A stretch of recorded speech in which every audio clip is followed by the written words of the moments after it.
L'Espagne et l'Irlande demandent à la Commission européenne une révision urgente de l'accord entre l'Union et Israël.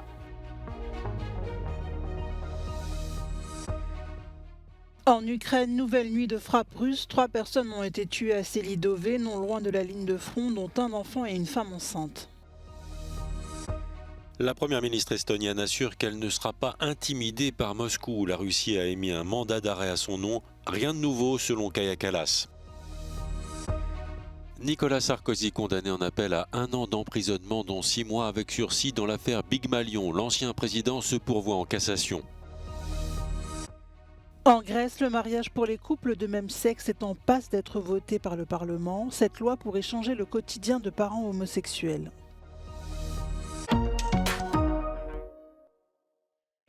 L'Espagne et l'Irlande demandent une révision urgente de l'accord entre l'Union et Israël. Les deux pays évoquent de possibles violations du droit international. Dans une lettre commune, les premiers ministres Pedro Sánchez et Leo Varadkar évoquent de profondes inquiétudes à propos de l'offensive militaire israélienne dans la bande de Gaza. La guerre a fait plus de 28 000 victimes palestiniennes dans l'enclave, selon le ministère de la Santé, dirigé par le Hamas. Les deux responsables européens demandent à la Commission européenne d'évaluer si Israël respecte ses obligations dans le cadre de l'accord d'association qui contient une disposition sur les droits de l'homme et les principes démocratiques. L'institution confirme avoir reçu le document, mais elle estime qu'il est trop tôt pour évoquer les éventuelles étapes suivantes.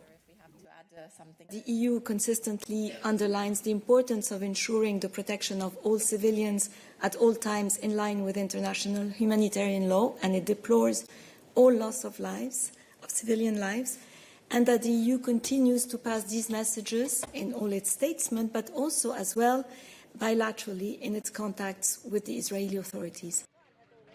Pedro Sánchez et Leo Varadkar s'inquiètent particulièrement d'une éventuelle offensive terrestre à Rafah, une ville située dans le sud de la bande de Gaza et où plus d'1 million de Palestiniens sont réfugiés. Ils soulignent que cette opération serait une catastrophe humanitaire encore plus grande.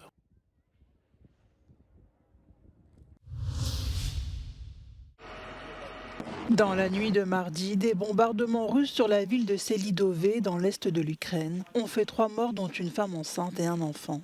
12 personnes ont été blessées, selon les autorités locales. Un immeuble et un hôpital ont été touchés par ces frappes. La ville de Selidové est à quelques encablures de la ligne de front.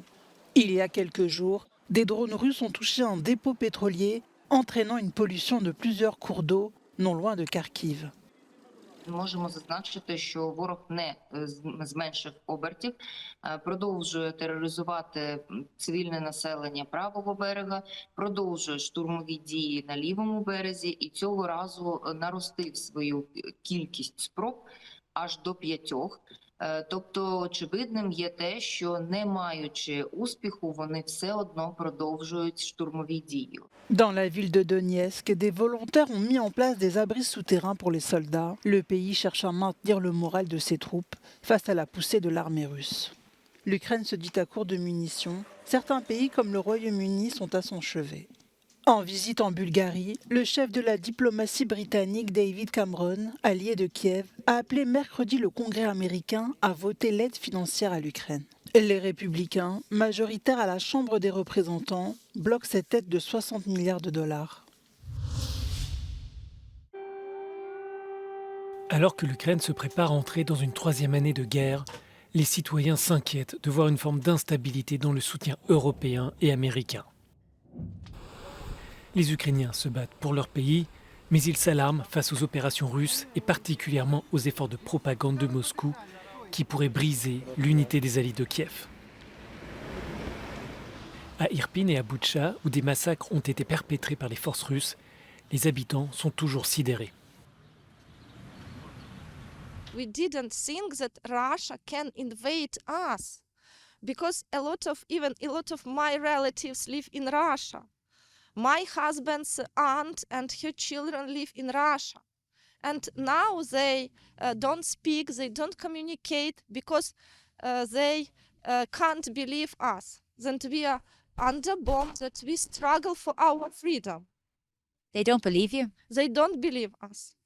No, my husband wrote that he sent them some photos of destroyed houses, like this is our life. And they sent only, oh, it's not so dangerous, it's okay. Do you think Europe will come to support Ukraine for the long run?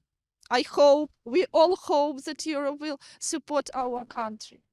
And NATO? NATO too, because we fight not only for our freedom, we fight for freedom of the whole world. Parmi les Ukrainiens qui se battent pour leur pays, certains ont de la famille en Russie et sont devenus désormais des ennemis. Dimitri est un médecin de guerre dont le père vit de l'autre côté de la frontière. My father is thinking that Ukraine have a lot of Nazi, and the Putin is doing right to occupy Ukraine. And we don't have any conversation since 2017 with my father, and now it's impossible. My father have a letter Z on his car. That's what he's thinking about this war. He supported Russia. All our territory must turn to us. You understand? Crimea, Donbass, everything. Everything, да? And then we can to stop this war. Do you think it's possible? You're from Donetsk. Yes, I think it's possible. I think it's possible, but we need more weapons. We need more armored vehicles, understand? And then we can take back our Crimea. And as the people of Irpin and Bucha stop to relive the horrors of 2 years ago, they say the war has to go on because Ukraine must win. Shona Murray, Euronews, Irpin, Ukraine.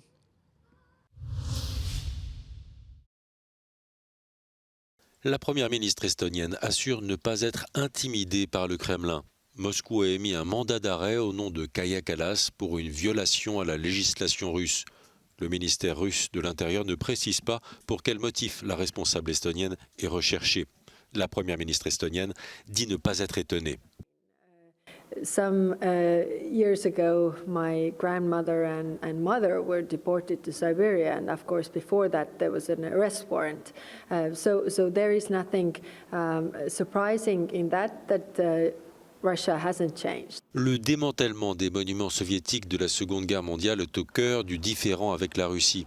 Selon le porte-parole du Kremlin, Dmitri Peskov, Kaja Kallas est coupable d'insulter l'histoire et la mémoire de la Russie. I guess that it is because of my work. I've been the one who has been very vocal about defense readiness of Europe. I've been very vocal about helping Ukraine. I've been very vocal about keeping the unity of European Union and the allies, the NATO allies. I think this really is not what Kremlin wants to see. Moscou a ajouté plusieurs dizaines de responsables baltes et polonais à sa liste des personnes recherchées. Parmi eux figure notamment un ancien ministre polonais des Affaires étrangères et le ministre lituanien de la Culture. La Lettonie dénonce une ingérence flagrante de la Russie dans ses affaires intérieures. Le greffier de l'ambassade russe à Riga se borne à ne pas nier la présence de responsables lettons sur les listes des personnes recherchées par la Russie.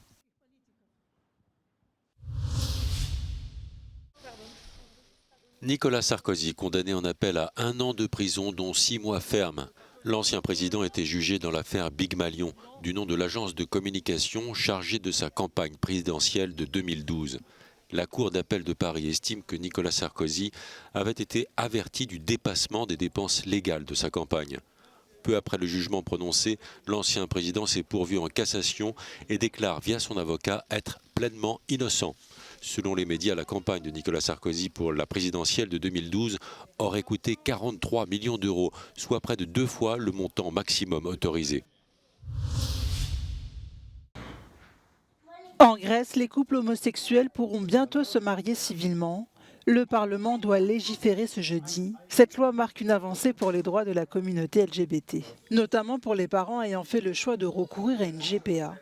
Angelo Michaelides est papa de 2 petites filles nées aux États-Unis d'une mère porteuse. Cette loi va changer sa vie et celle de ses enfants. Μόλις ψηφιστεί ο νόμος, θα εγγράψω τα παιδιά μου στο ληξιαρχείο, οπότε θα είναι ορατά για την πολιτεία. Θα έχουν άμκα, ιατροφαρμακευτική περίθαλψη, δωρεάν, όπως όλα τα παιδιά. Θα μπορώ να ησυχάσω ότι δεν χρειάζεται να δουλεύω το πρωί ως το βράδυ για να τα εγγράψω σε ένα ιδιωτικό σχολείο, αλλά μπορώ να τα εγγράψω σε ένα δημόσιο σχολείο.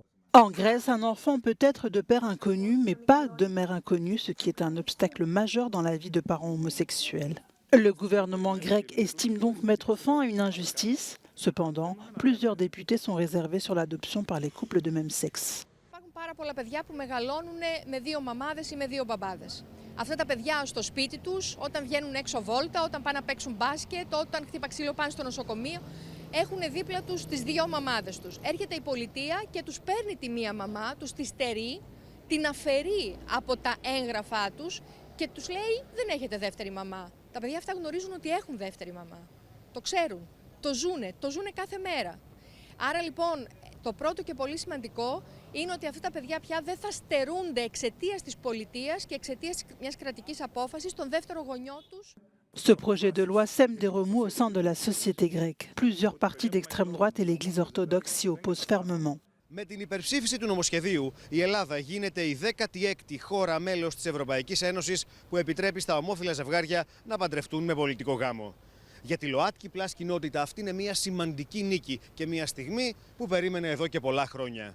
Όμως το σημαντικότερο είναι πως επιτέλους κατοχυρώνονται τα δικαιώματα των παιδιών των ομόφυλων ζευγαριών που μέχρι σήμερα για το κράτος ήταν περίπου αόρατα. Από την Αθήνα για το Euronews, Απόστολος Τάικος.